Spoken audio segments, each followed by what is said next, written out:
90 రోజుల కోర్సు పూర్తి చేస్తే చాలు 100% ప్లేస్మెంట్ సపోర్ట్ తో సాఫ్ట్వేర్ జాబ్ మీ సొంతం. వెంటనే కోడ్ జ్ఞాన్ డెస్టినేషన్ ని సంప్రదించండి.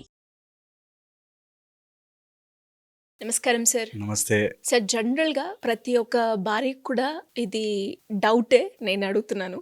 ఏంటి అంటే, భర్త తనతో కాకుండా వేరే ఇంకొక స్త్రీతో కనుక మానసికంగా దగ్గరైనా ఫైనాన్షియల్ పరంగా షేర్ చేస్తున్నా అది చీటింగా కాదా సార్? అబ్సల్యూట్లీ, అసలు డౌటే లేదు. భార్యతో కాకుండా ఇంకా ఏ అమ్మాయితోనూ సన్నిహితంగా మానసికంగాను, శారీరకంగాను, ఫైనాన్షియల్గా గాను ఏ రకంగాను ఇంకొక అమ్మాయి వాడి జీవితంలోకి రాకూడదు. ఇది ఫిక్స్ అండ్ ఫైనల్. ఓకే, ఇందులో అసలు డౌటే లేదు. మనకేదో వెస్టర్న్ కల్చర్ నుంచి కొన్ని అప్పు తెచ్చుకుని నాకు నచ్చితే ఉంటాను, ఫ్రెండ్షిప్, మేము ఫ్రెండ్సే కానీ అలా కాదు, ఇవన్నీ నాన్ సెన్స్ అండి. అలా ఉండదు. ధర్మపత్ని ఒకసారి భార్య అయిపోయాక నువ్వు ఏది చేసినా సరే, ఇంకా మానసిక భార్యలు లేరు. ఓకే, ఓన్లీ ఒక్కటే, మనకి ఎప్పుడూ ఒకటే భార్య. వెరీ ఇంపార్టెంట్ ఇది. అండ్ ఎవరెవరితోనూ కంపేర్ చేస్తారు, వాళ్ళకి లేరా 3 భార్యలు, దేవుళ్ళకి లేరా 2 భార్యలు, టైప్లో నాన్ సెన్స్ అదంతా. దేవుళ్ళతో మనం కంపేర్ చేసుకోకూడదు. Very important. అండ్ ఎవరైనా సరే భార్యనే ఇంపార్టెంట్, భార్యనే ఇంపార్టెంట్. ఇంకొక there is no other option at all. Okay, so వేరే వాళ్ళకి, వేరే అమ్మాయికి నీ జీవితంలో స్థానము లేదు. అందరూ అలా దూరంగా ఉంటారంతే. ఓకే, ఇది వెరీ ఇంపార్టెంట్. అసలు బై బర్త్ ఇది గుర్తుపెట్టుకోవాలి.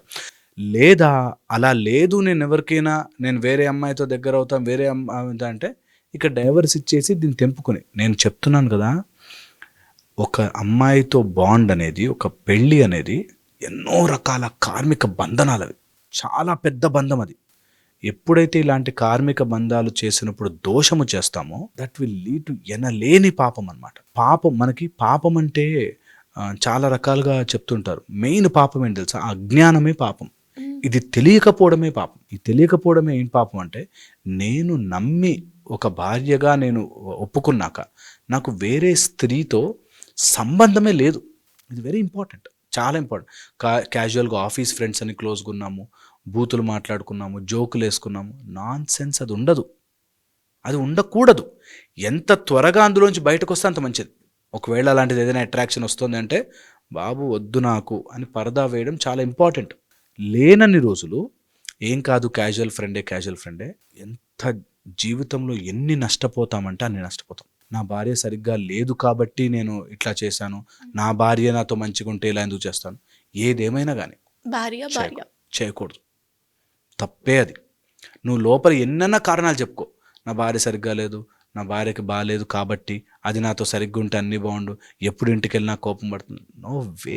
ఏదన్నా కానీ నువ్వు యాజ్ హస్బెండ్ అట్లా ఉండాలి అంతే. నువ్వు కదలకూడదు. నువ్వు గనక తప్పుదారి పట్టి దానికి కారణాలు ఆమె అని చెప్తున్నావు అంటే రాంగ్. ఏదేమైనా కానీ, ఓకే, ఏదేమైనా కానీ తప్పు అంటే తప్పే. ఇందులో వెరీ స్పెసిఫిక్గా కామన్గా వచ్చేవి ఇలాంటి ప్రాబ్లమ్సే. నా భార్య నాతో ఎప్పుడు కోపంగా ఉంటుంది, నా దగ్గరికే రాదు, నన్ను ఎప్పుడు ఇన్సల్ట్ చేస్తుంది, నన్ను ఎప్పుడు అందరి ముందు తిడుతుంటుంది. అందుకని ఏదేమైనా కానీ నువ్వు ఆ విషయాలు డీల్ చేసుకో, ఆ విషయాలు మాట్లాడుకో, ఆ విషయాలు సెట్ చేసుకో, ఆ విషయాలు గట్టిగా కలిసి ఇద్దరు కూర్చొని కొట్లాడుకోండి. కానీ వేరే స్త్రీని లోపలికి రానివ్వద్దు, వేరే స్త్రీని జీవితంలోకి ఎంటర్ కానివ్వద్దు. అంతే. ఇది ఎంత బాగుంటుందంటే తర్వాత లైఫ్ నిజముగా ఒక పాతివ్రత్యము ఆర్ పత్నీవ్రత్యం, వైఫ్ని కూడా అలాగే చూడాలి. నాకు ఏకపత్ని వ్రతము అన్నీ రాముడు ఎలా అనుకున్నాడు, అలా గనక మీరు అనుకుంటే తెలియని శక్తి మీ లోపలికి వచ్చి చేరుతుంది, అన్నీ కుదురుతాయి. ఓకే, ఇది రుణానుబంధ రూపేణ పశు పత్ని శుతాలయం అని. పత్ని ఒక రుణముగా వస్తుంది నీ దగ్గరికి. నీకు బ్యాడ్ వైఫ్ వచ్చింది అంటే ఎన్నో జన్మల రుణాలు తీర్చుకొని పోవాలి నువ్వు. ఇప్పుడు తప్పు చేసావంటే అది చక్రవడ్డీ కింద ఎన్నో రకాల కర్మలు చుట్టుకుంటాయి. సో ఎట్టి పరిస్థితుల్లోనూ భార్య ఎలాంటిదైనా కానీ, రాక్షసి కానీ, గయ్యాలి కానీ, నువ్వు తప్పు చేసే హక్కు నీకు లేనే లేదు. Okay, very important. ఇది చాలా సింపుల్, అందరికీ తెలిసినది, నేను కొత్త విషయం ఏం చెప్పట్లేదు. అయినప్పటికీ దీనికి ఒక సిస్టమ్ ఉంది. నీకు నిజంగా అలా నచ్చలేదు, కొన్ని కుదరలేదు, తప్పలేదు, డైవర్స్ ఇవ్వు, లీగల్గా సెపరేట్ అవ్వు, దెన్ వేరే. బట్ కార్మికంగా ఒకసారి బంధం ఏర్పడిపోయాక మోసం మాత్రం చేయకూడదు. కట్టి కుడుపుతుంది అంటారుగా, అట్లాగా చుట్టేస్తుంది అలాంటి కర్మ. అండ్ అమ్మాయి కళ్ళలో నీళ్లు తెప్పించి చెడుగా బిహేవ్ చేసి తప్పుదారిగా మాట్లాడి నో వే, నో ఛాన్స్. అది ఎప్పటికీ రాకూడదు, ఎవరి జీవితంలో రాకూడదు. అలాంటి సిచ్యువేషన్ ఏ అబ్బాయికి రాకూడదు. నిజంగా అలా మోసం చేయాల్సిన సిచ్యువేషన్ ఏ అబ్బాయికి రాకూడదు. అది ఒక కర్మ అంతే. దాన్ని ఎంత త్వరగా మనం వదిలించుకోగలిగితే అంత మంచిది. అలా ఎప్పుడు అనిపించినా నా భార్య చాలా మోసం చేస్తుంది, లేకపోతే వేస్ట్గా ఉంది, దాని వేరే అమ్మాయి జోలికి వెళ్ళొద్దు. నీ లోపలే శక్తిని స్వరూపంగా మార్చుకో. అంతే తప్ప బయట వెళ్ళి బయట తప్పు పని చేసి ఇరుక్కుని అది ఎప్పుడు ఇట్ క్రియేట్స్ నెగిటివిటీ. నేను చెప్తున్నా కదా, it will always cause troubles, ప్రాబ్లమ్సే వస్తాయి. అందులో ఏది కూడా రైట్ అవ్వే ఛాన్సే లేదు. నువ్వేదో అప్పటికప్పుడు ఎంజాయ్ చేస్తున్నావు అనుకుంటున్నావు, కానీ కాదు కాదు కాదు, తప్పే.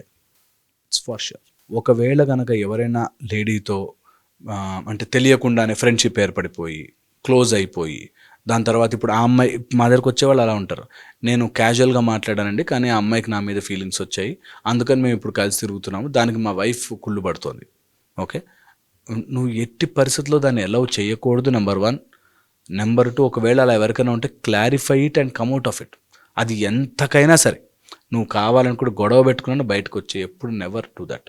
Okay, third and the most important point నేను ఇందులో చెప్పాలనుకున్నది, ఒకవేళ నువ్వు అట్లా బయటికి రాలేని పరిస్థితుల్లో ఉంటే కంపల్సరీగా అలాంటివి నీకు జరిగిపోయాయి, తప్పు అయిపోయింది, ఇంకా నా వల్ల కాదు, నేను ఎట్లా చేయాలనుకుంటే ఖచ్చితంగా పర్మిషన్ తీసుకోవాలి, మాట్లాడాలి, తిట్లు తినాలి, దెబ్బలు పడాలి, తెలుసుకోవాలి అండ్ కమ్యూనికేట్ చేయాలి, చెప్పాలి, సారీ చెప్పుకుని క్షమించమని చెప్పి వదిలించుకోవాలి. అంతేకాని దాన్ని ఊరికే ప్రొలాంగ్ చేస్తూ ఎంగేజ్ చేస్తూ ఇద్దరికి న్యాయం చేసేద్దాము, ఇద్దరిని కలిపి చూసేసుకుందాము, అలా జరగదు.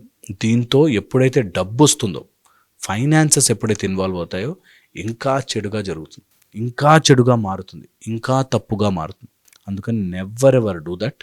నెవర్ వేరే అమ్మాయిని నీ లైఫ్లోకి తీసుకొచ్చి డబ్బు రూపంలోనూ లేకపోతే శారీరక రూపంలోనూ మానసిక రూపంలోనూ అట్రాక్ట్ చేసే పనులు చేయకూడదు. చాలామంది ఏం చేస్తారంటే భార్య ఉంటుంది కానీ వేరే అమ్మాయిని అట్రాక్ట్ చేసే విధంగా మాట్లాడి బిహేవ్ చేస్తారు, which is wrong. Cheap behaviour, cheap.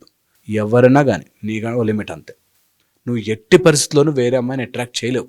ఒకసారి నీకు మ్యారేజ్ అయిపోయిన తర్వాత నీకంటూ భార్య వచ్చాక వేరే అమ్మాయిని అట్రాక్ట్ చేసే పని నువ్వు చేయకూడదు. ఓకే, వాళ్ళని ఏదో అట్రాక్ట్ చేయాలని అలాంటివి ఎప్పుడు మనం చేయకుండా ఉండాలి. అలాంటిది ఏదైనా దోషం ఉంటే, అలాంటిది ఏదైనా పాపం ఉంటే మనకి ఎంత కుదిరినా సుబ్రహ్మణ్య స్వామికి మనం కనుక ప్రే చేసుకోగలిగితే, సుబ్రహ్మణ్య అభిషేకం చేయించగలిగితే ఇలాంటివి ఏవైనా చెడు ప్రభావాలు ఉంటే మెల్లగా పోతాయి.